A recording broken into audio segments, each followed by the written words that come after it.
लसके पिया राउर है रौरे बहके पिया काहे तू करे लसके पिया राउर है रौरे बहके पिया कहता निखा के क्रिया माथे हाथे धर के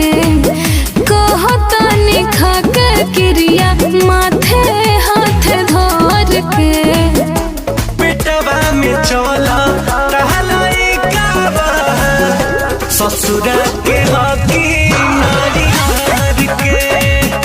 पेटवा में चला टहलाई कावा ससुर के हकी नारी हार के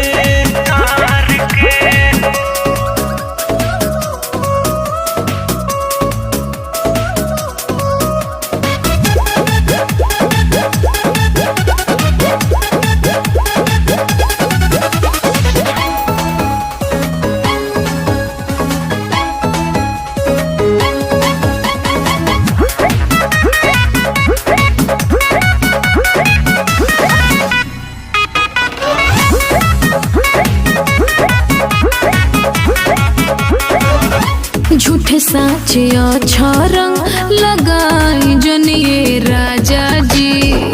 शादी से पहले आके मरल बानी माजा जी दुए महीना भइल लहिला बिया रे इज्जत के हमरा लगा देले थाहे याद कर रिश्ता रखले रहा तू लभर के याद कर रिश्ता रखले रहा तू लभर के पेटवा में चला टहलाई कावा ससुर के हकी नारी हार के पेटवा में चला टहलाई कावा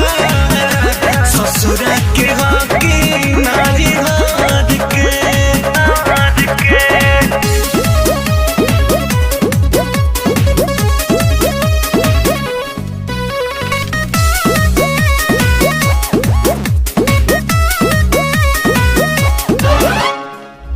धैले बानी दिन हम अंगूरी पर जोड़ के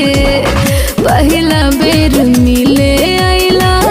3 बजे भोर के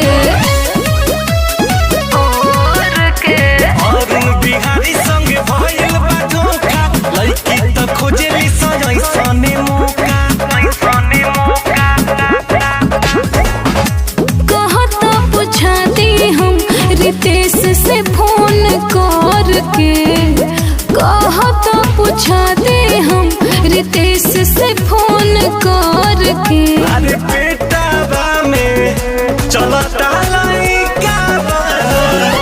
ससुर के हकी नारी हार के